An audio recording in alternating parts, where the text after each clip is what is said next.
অলুক দ্বন্দ্ব। অলুক দ্বন্দ্ব চেনার উপায়টা হচ্ছে সমস্ত পদ এবং ব্যাসবাক্যের বিভক্তি যুক্ত থাকতে হবে। অর্থাৎ সমস্ত পদ আর ব্যাসবাক্যে যদি বিভক্তি যুক্ত থাকে তাহলে সেটাকে অলুক দ্বন্দ্ব বলা হয়।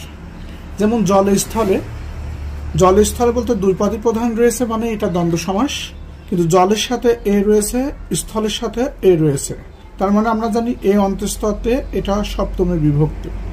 আবার ব্যাসবাক্যতে আমাদের জলের সাথে এ রয়েছে, আবার স্থলের সাথেও এ রয়েছে, অর্থাৎ কি এটাও কি সপ্তমী বিভক্তি। তার মানে ব্যাসবাক্য আর সমস্ত পদে কোনো বিভক্তির লোপ পায়নি, বিভক্তি যুক্ত রয়েছে। তাহলে যে দ্বন্দ্ব সমাসের সমস্ত পদ এবং ব্যাসবাক্যে বিভক্তি লোপ পাবে না তাকে কি বলা হয়? অলুক দ্বন্দ্ব বলে।